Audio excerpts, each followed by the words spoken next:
നിങ്ങൾക്ക് നല്ല പൈസയുള്ള ഒരാളെ ലൈഫ് കാണുമ്പോൾ ഭയങ്കരമായിട്ട് അസൂയ തോന്നലുണ്ടോ? അല്ലെങ്കിൽ ചെറുതായിട്ട് അസൂയ തോന്നലുണ്ടോ? അയ്യോ, എന്റെ ലൈഫ് ഏടി എത്തിയിട്ടില്ലല്ലോപ്പാ, ഞാൻ എന്തപ്പോ ഇങ്ങനെ എന്നെല്ലാം തോന്നലുണ്ടാ? അങ്ങനെയാണെങ്കിൽ നിങ്ങൾ ചിന്തിക്കേണ്ടത്, ഈ ലോകത്ത് നമുക്ക് ആർക്ക് എന്ത് വേണമെങ്കിലും വാങ്ങാം. വലിയ കൊട്ടാരം വാങ്ങാം, വലിയ വീട് സോറി, വലിയ കാറ് വാങ്ങാം, എന്ത് വാങ്ങാം.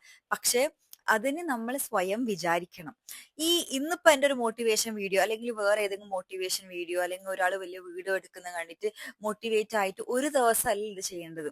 നമ്മളുടെ ഉള്ളിൽ ആ ഒരു കൺസിസ്റ്റൻസി, ആ ഒരു ഹാബിറ്റ് നിങ്ങൾ ഡെവലപ്പ് ചെയ്തെടുക്കണം. കാരണം പണ്ട് മുതലേ ഉള്ള ഒരു ന്യൂറൽ പാത്വേ ഉണ്ട് നിങ്ങളുടെ തലയിൽ, ബ്രെയിൻ്റെ ഉള്ളിൽ. അപ്പം അതിനൊരു മാറ്റം നിങ്ങൾ കൊണ്ടുവരണം. അത് നിങ്ങൾ കുറച്ച് എഫേർട്ട് ഇട്ടേ പറ്റുള്ളൂ. അല്ലാണ്ട് ആടെ കിടന്നിട്ട് മൊബൈലിൽ റീൽസും സ്ക്രോൾ ചെയ്തിട്ട് ഒന്നും ചെയ്യാണ്ട് അനക്കങ്ങനെ ആവണം, അനക്കിങ്ങനെ ആവണം എന്ന് എപ്പം പറഞ്ഞുകൊണ്ടിരിക്കും. പക്ഷെ ഒരു ആക്ഷൻ എടുക്കൂല. നിങ്ങൾ എപ്പോ ആണ് കൺസിസ്റ്റന്റ് ആയിട്ട് ആക്ഷൻ എടുക്കുന്നത്, അതിന് വേണ്ടിയിട്ട് അതിതീവ്രമായിട്ട് ഹാർഡ് വർക്ക് ചെയ്യുന്നത്, അന്ന് നിങ്ങൾക്ക് എന്തായാലും നിങ്ങളുടെ സക്സസ് ഉറപ്പാണ്.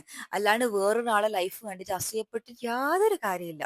ഓനും നല്ല കഠിനാധ്വാനം ചെയ്തിട്ട് തന്നെയാണ് ഈ ലെവലിലെത്തിയത്. അപ്പൊ ആ രീതിയിൽ നിങ്ങൾ ചിന്തിച്ചാൽ മതി. അപ്പോൾ ഈ ലോകത്തെ എല്ലാ ആൾക്കാർക്കും വേണ്ട എല്ലാം അബൻഡന്റ് ആയിട്ടുണ്ട്.